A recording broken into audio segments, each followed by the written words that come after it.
23 heures à Abidjan et partout en Côte d'Ivoire. Madame, Monsieur, bonsoir. Tout de suite, les titres de votre édition. Il s'est tenu ce mercredi un conseil des ministres. Au nombre des décisions prises à cette réunion hebdomadaire des membres du gouvernement, l'adoption d'un projet de loi portant réforme hospitalière, une réforme qui vise la création des EPH, entendez, établissements publics hospitaliers.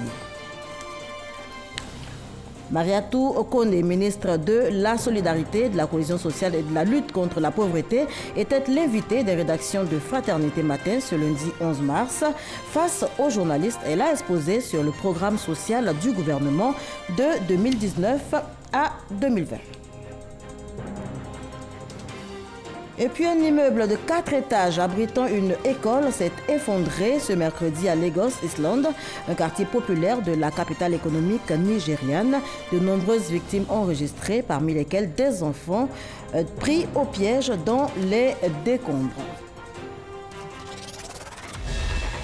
Bienvenue dans votre édition. Je vous le disais en titre, il s'est tenu ce mercredi un conseil des ministres.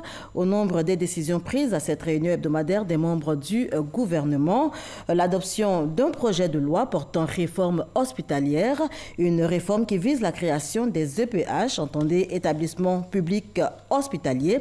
Il est question, notez-le, pour le gouvernement ivoirien, d'améliorer la gouvernance et le fonctionnement des hôpitaux afin donc d'assurer une meilleure prise en charge des malades. On fait le point avec Mahama Traoré et Awa Touré. C'est un test qui sera soumis aux députés dès l'ouverture de la prochaine session parlementaire. Il s'agit d'un projet de loi portant réforme hospitalière avec pour innovation majeure la création des établissements publics hospitaliers EPH, des hôpitaux mieux gérés, capables d'offrir une prise en charge médicale adéquate aux malades. Ce projet de loi engage une réelle modernisation de la gouvernance, de l'organisation et du fonctionnement des établissements hospitaliers, compte tenu de la faculté reconnue au EPH d'exercer suivant un mode de gestion privée. Ce modèle de gouvernance garantit la gestion optimale du patrimoine et la participation des établissements hospitaliers privés aux services publics hospitaliers, tout en garantissant son caractère social.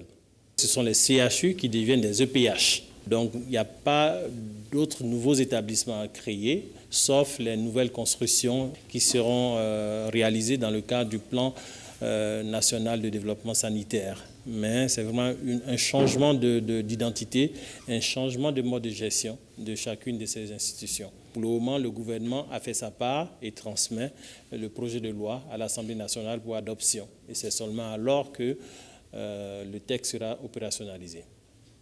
Le Conseil a également adopté un décret instituant désormais l'identifiant unique du foncier de Côte d'Ivoire, c'est-à-dire que les parcelles seront désormais dotées d'une seule immatriculation reconnue par l'administration foncière.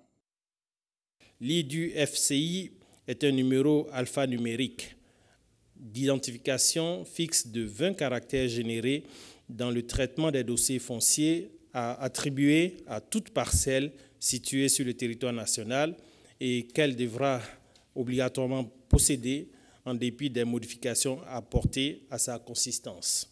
Ainsi, les structures en charge du foncier dans chaque administration sont tenues de régulariser la désignation des parcelles entièrement immatriculées ou non dans un délai d'1 année.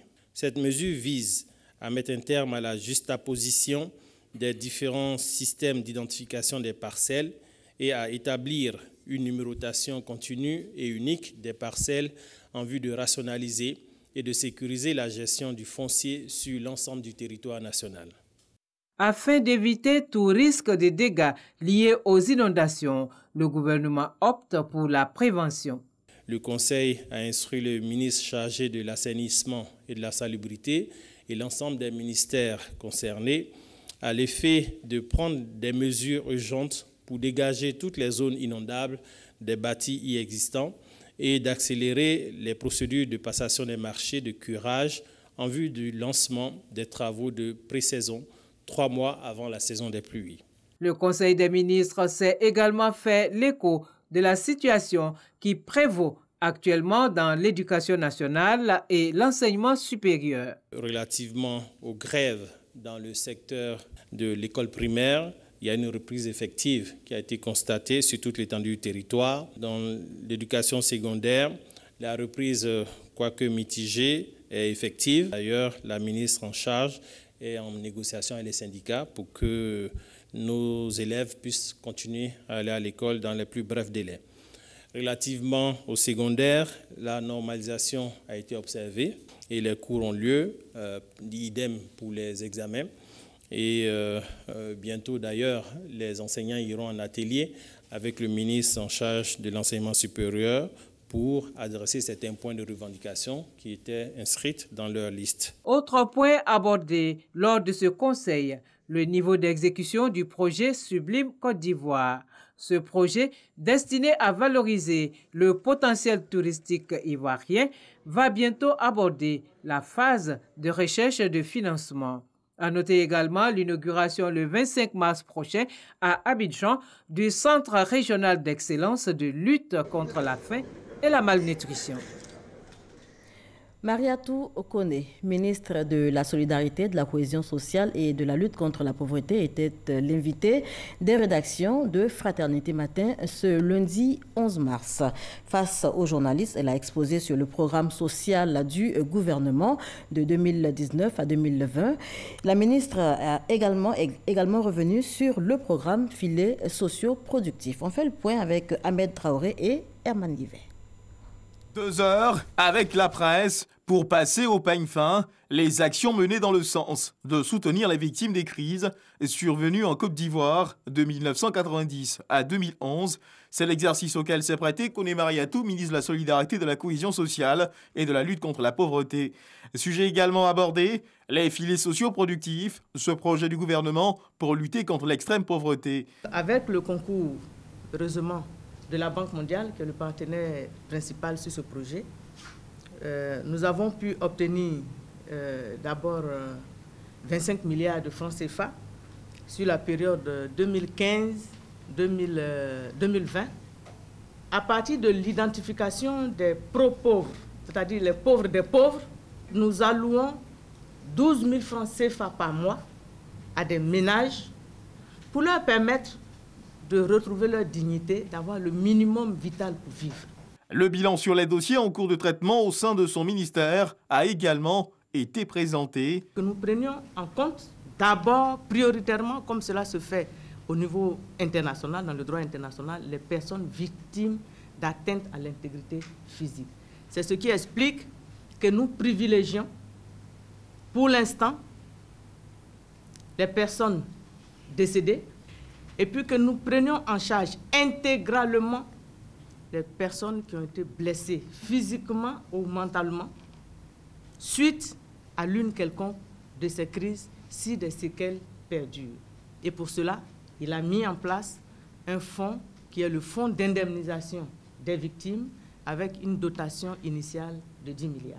Au terme de son exposé, la ministre Mariatou Okone a exhorté les journalistes à travailler dans le sens de la cohésion sociale. Le premier numéro du quotidien Fraternité Matin lui a été remis symboliquement par le directeur général de ce journal. Et on poursuit avec la 2e édition du Salon de l'immobilier de Côte d'Ivoire qui s'est tenu du 9 au 10 mars dernier. Thème retenu pour cette édition, bien chez soi. Et la question de la baisse du taux d'intérêt des crédits immobiliers était au cœur des débats. C'est ce que nous rapporte Cheikh Koné.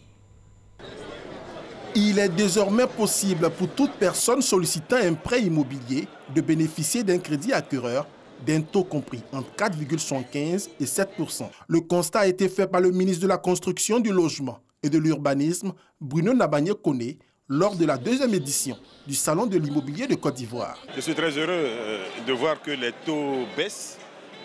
Les taux baissent parce que les banquiers ont davantage confiance dans l'écosystème qui est mis en place. Et pour nous, c'est une très très bonne chose parce que cela permet d'allonger la durée de crédit et cela permet que des personnes qui ont des revenus plus faibles puissent accéder néanmoins à la propriété immobilière. Et donc pour nous, c'est une très bonne chose. Nous avons pu voir des taux qui oscillent ici entre 4,7% et 7%. Je n'ai pas vu un seul taux au-delà de 7%, ce qui est très bon, puisque nous avons connu dans ce pays des taux à 16%, à 17%. Pour les acteurs du secteur bancaire, la baisse du taux d'intérêt répond à une stratégie d'approche du risque de crédit. Cette nouvelle approche ne se fait pas sans appréhension. Nous finançons le promoteur. Une fois que nous avons financé le promoteur, on ne peut pas financer un promoteur à 4,75. Par exemple, le promoteur a un taux relativement plus élevé. On dit, bon, ce promoteur, puisqu'on l'a financé à un taux relativement plus élevé, s'il y a un client qui vient acheter ses maisons, nous mitigeons le risque et la rentabilité avec ce client-là. Donc, on arrive à avoir une moyenne de taux. C'est pour ça qu'on peut financer le client à 4,75. Donc, quand on dit les taux sont ceci, les taux sont élevés ou bien que trop élevés, la population se plaint, mais c'est parce que c'est une logique économique. Ils sont dans un ensemble. Ça dépend de la nature des ressources que nous avons. Pour sa seconde édition, ce salon a enregistré près de 7000 visiteurs et 45 exposants, dont des banques, des assurances, des constructeurs et aménageurs. Aujourd'hui, le plus difficile pour l'acquisition de logements, c'est le financement. Et vous avez bien compris l'intervention de M. le ministre qui a insisté sur les taux d'acquisition des logements. Heureusement, les banques présentes ont rassuré tout le monde que les taux varient entre 4,75 et 7%. Nous sommes très heureux et très contents. Des conférences et panels d'échange sur les problématiques du secteur de l'immobilier ont été organisées avec des acteurs de premier plan qui composent l'écosystème de l'immobilier en Côte d'Ivoire et dans la sous-région. 4 nouveaux véhicules pour l'AIP, l'agence ivoirienne de presse. De quoi améliorer les performances des journalistes de l'agence qui pourront donc désormais se rendre aisément dans les hameaux les plus reculés en Côte d'Ivoire, en tout cas toujours en quête d'informations. Notez que la directrice de l'AIP a reçu au cours d'une cérémonie les clés des 4 véhicules des mains du ministre de la Communication et des médias, Sidi Touré. Reportage. Après une année de travail acharné, administrateurs et journalistes de l'agence ivoirienne de presse AIP récompensent leurs efforts. Moment important, les directeurs régionaux de l'agence reçoivent les clés des véhicules des mains du ministre de la Communication et des médias. Des moyens roulants qui permettront à ces agents de l'AIP de mener efficacement leurs fonctions. Pour moi, c'est un sentiment de joie, bien sûr, parce que ça va permettre au chef de bureau d'aller au contact des populations, c'est notre mission. L'information de proximité. D'un coût total de 60 millions de francs CFA, ces véhicules sont destinés aux bureaux régionaux d'Abengourou, de Séguéla, d'Abouasso et au bureau central d'Abidjan. J'aimerais vous rassurer vos collaborateurs par rapport à notre engagement plein à continuer à faire ce renforcement en ressources de AIP, mais surtout vous accompagner pleinement pour que AIP continue à glaner des lauriers. À ce jour, l'AIP compte 60 correspondants et 16 bureaux régionaux. Christelle Ndja et Godefroy Okambawa signaient ce reportage. Vous avez dû vous en apercevoir. Depuis maintenant quelques jours, le Conseil supérieur de la publicité procède au démantèlement de plusieurs panneaux illicites dans le district d'Abidjan. C'est que le Conseil a décidé de mettre un terme à l'anarchie dans le secteur. L'opération concerne plus de 500 panneaux illicites à travers les 13 communes du district d'Abidjan. On en parle avec Issa Yeo. Le ministère de la Communication et des Médias, via le Conseil supérieur de la publicité, CSP, veut assainir le secteur de la communication publicitaire en Côte d'Ivoire. Une opération de démantèlement des panneaux illicites est lancée dans le district d'Abidjan. Première escale, la commune de Port-Boué, dans le sens Anani, place Akwaba. Nous avons d'abord eu une opération de stickage des panneaux. Cette opération visait essentiellement à recenser tous les dispositifs qui avaient été implantés en violation des dispositions du décret de 2007 sur l'affichage publicitaire. Ensuite, la seconde étape, c'est de venir sur le terrain et démanteler tous les panneaux qui n'ont pas de propriété. Et qui n'ont pas de propriétaire, on les démantèle de façon systématique. Cette étape a été décidée de façon consensuelle avec toutes les différentes associations du secteur. Après Port-Boué, les communes de Koumassi et de Marcory sont visitées. Objectif, démanteler tous les panneaux publicitaires n'ayant pas de sticker.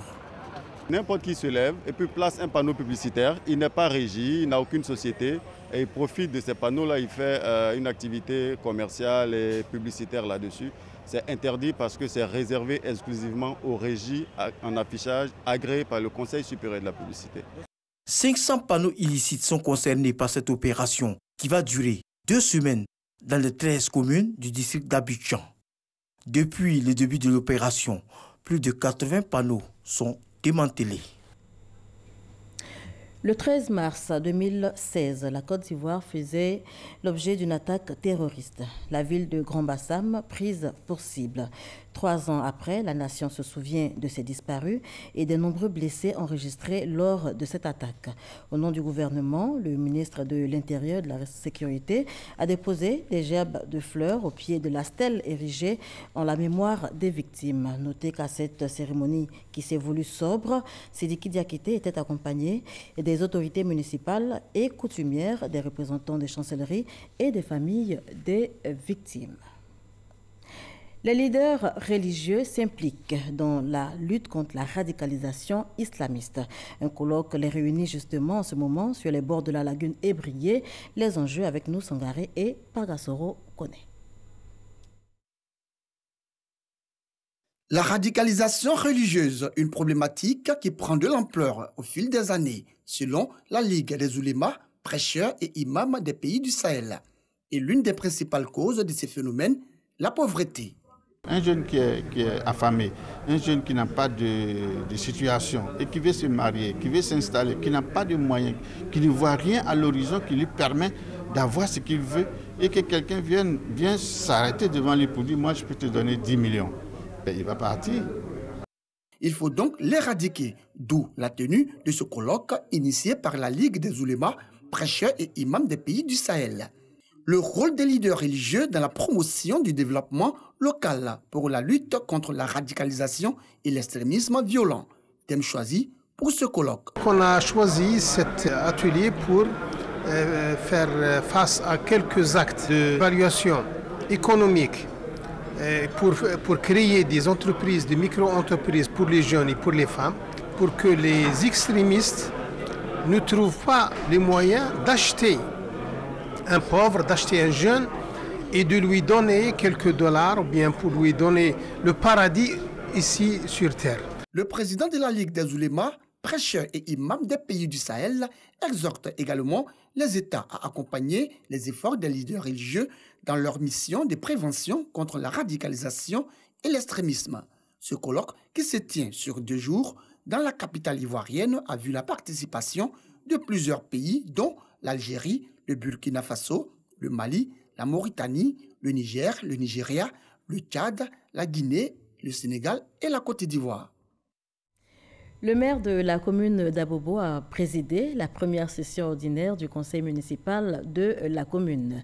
Le lieu de statuer sur les difficultés rencontrées sur le terrain, également réfléchir aux stratégies à mettre sur pied pour améliorer les conditions de vie des populations. À l'occasion, Ahmed Bakayoko a appelé les populations à l'union pour le développement de la commune. Astotouré. Salle comble à cette première session ordinaire des conseillers municipaux de la commune d'Abobo. Sur 50, 49 présents. Le quorum ayant été largement atteint, le maire de la commune peut livrer son message. C'est une responsabilité que nous devons partager ensemble. Je suis prêt à échanger avec les uns et les autres pour que nous puissions avoir une plateforme commune, un programme commun pour le bonheur de nos populations. Pour Ahmed Bakayoko, il s'agit surtout d'améliorer les rapports interhumains afin de produire un meilleur résultat. Il fait donc le pari de réussir à transformer la commune au-delà des difficultés. Il souhaite surtout compter sur l'implication de tous. Tous les enfants d'Abobo et tous les cadres d'Abobo doivent se mettre autour de la gestion de la collectivité locale pour le bonheur de la population d'Abobo. Ma contribution doit être celle de l'amélioration des conditions de vie. Il faut que nous soyons unis et nous aurons plus de force pour réaliser ce qu'il faut. Nous sommes vraiment ravis d'avoir un maire très proche de la population qui cherche à comprendre nos problèmes. À cette rencontre, le maire a exhorté ses collaborateurs à être à l'écoute des populations. Il s'est également penché sur le cas des déguerpis des voies publiques. Il y a des gens qui étaient déçus, peut-être qu'ils sont fâchés. J'ai demandé qu'on voit comment on les organise. Des gens, au lieu d'avoir peut-être 1 heure ou 2 heures pour rentrer chez eux en 3 heures ou 4 heures. Pour ne pas les pénaliser, j'ai demandé aux directeurs techniques de commencer à réfléchir pour que nous puissions, à travers certaines ruelles, faire des places pour des commerces. Pendant près de 2 heures, ils ont posé les premiers pas pour la gestion de la mairie d'Abobo. Plusieurs points ont été adoptés dans le projet du budget qui s'élève à plus de 4 milliards de francs CFA. La ministre de l'Assainissement et de la Salubrité a, elle, échangé avec les maires de Côte d'Ivoire, cela dans le cadre de la gestion des déchets. Objectif de cette rencontre, améliorer et renforcer la collaboration entre le ministère de tutelle et l'Union des villes et communes de Côte d'Ivoire. Grâce Kandou. La ministre Anne-Désirée Ouloto veut une collaboration plus accrue et efficace avec les instances dirigeantes des collectivités territoriales dans la gestion des ordures. Rencontre donc ce mardi pour échanger sur la question. Nous voulons que l'approche soit inclusive et participative, de telle sorte que nous puissions tirer les leçons des faiblesses du système passé et leur permettre d'avoir donc tout le matériel qui convient, mais à côté du matériel, l'encadrement technique qui convient avec la vision et l'approche opérationnelle, ce qui fera que toutes les villes de Côte d'Ivoire auront donc cette même chance d'être aussi belles et propres qu'Abidjan. Ils ont pris l'engagement de sensibiliser nos populations à avoir des réflexes citoyens. Et les maires de Côte d'Ivoire joueront leur participation pour être les véritables bras séculiers du gouvernement dans sa vision et dans sa politique de développement social et communautaire. Des initiatives dans le cadre de l'amélioration du cadre de vie et des actions de sensibilisation et de déguerpissement des populations vivant sur les flancs de collines et dans les zones inondables sont menées. Au niveau d'Adjamé, nous avons déjà commencé avec le curage de tous les caniveaux de la commune.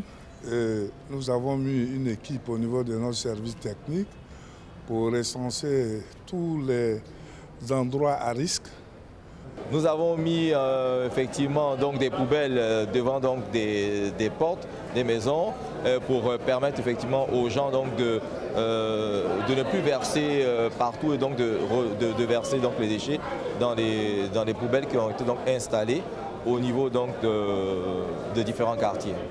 Pour rappel, une plateforme de collaboration entre le ministère de l'Assainissement et de la Salubrité et l'Union des villes et communes de Côte d'Ivoire a été signée en 2013 en vue d'une amélioration durable de la qualité de vie. On s'intéresse à présent à la filière cacao. La Côte d'Ivoire et le Ghana optent pour un cacao durable et de qualité. Et pour ce faire, les deux pays viennent de signer un protocole d'accord. On en sait davantage avec Noël Nyagno. La coopération Côte d'Ivoire-Ghana dans le secteur du cacao gagne en intensité avec 7 autres actes stratégiques. La signature de cette déclaration, toujours à Abidjan, après celle du 26 mars 2018. Celle-là a trait à la mise en œuvre de la norme ISO 34101 sur le cacao durable et traçable.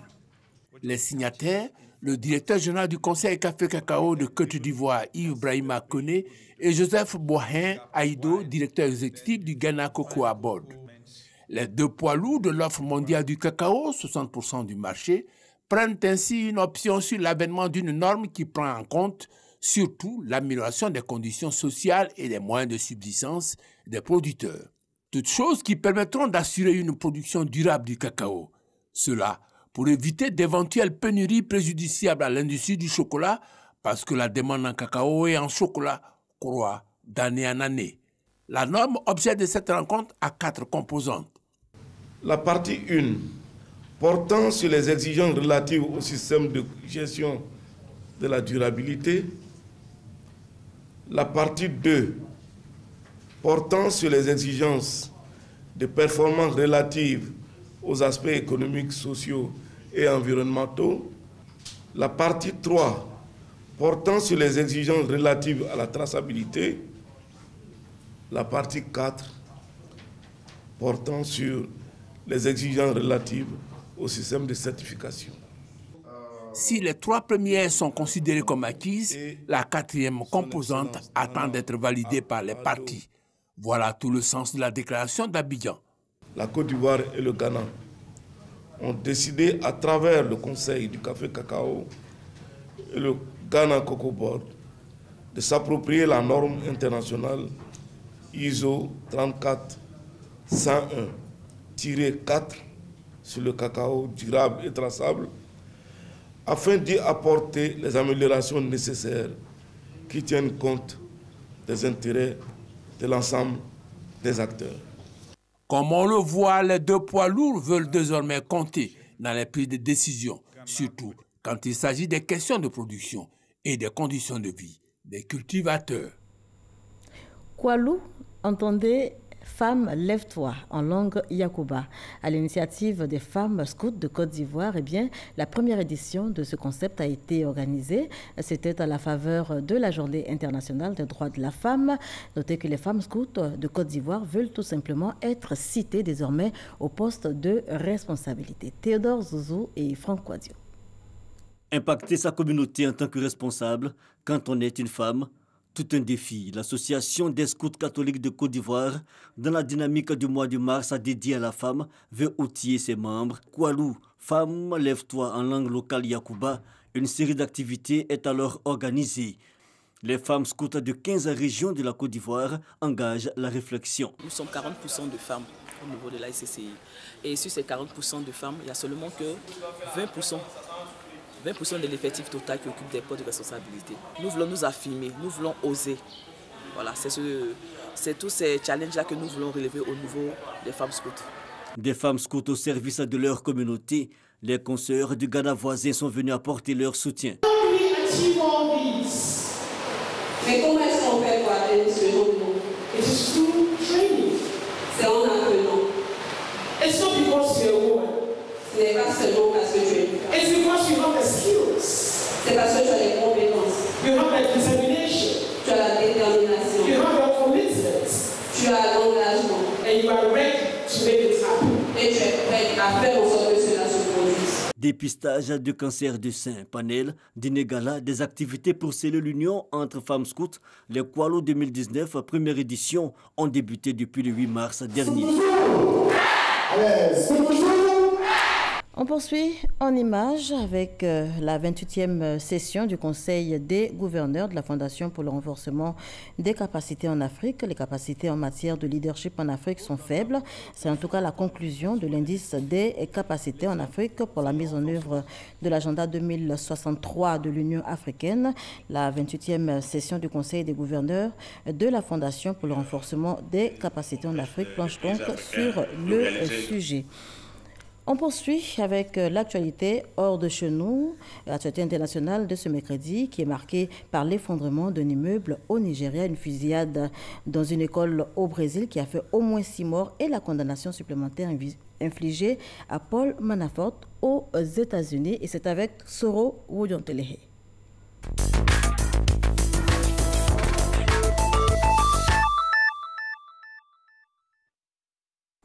Au Nigeria, un immeuble de 4 étages qui comportait une école maternelle et primaire s'est effondré à Lagos. L'un des nombres des victimes, parmi lesquels des enfants pris au piège, l'école était logée au dernier niveau du bâtiment. Selon certains témoins, l'immeuble écroulé était en état de délabrement avancé. Le gouvernement de l'État de Lagos avait prévu une démolition en marquant le terrain. En 2016, une 60aine de personnes sont mortes dans un effondrement à l'est du pays. Fusillade au Brésil, 2 individus ont tué 8 personnes dans une école de Suzano, située dans le sud-est. Selon la police, les assassins se sont donné la mort après le crime, ce qui augmente le nombre de pertes en vie humaine qui passe à 10. Le gouverneur de l'État de Sao Paulo, João Doria, a déclaré qu'il n'avait pas encore été établi que les 2 assaillants étaient des anciens élèves de l'école.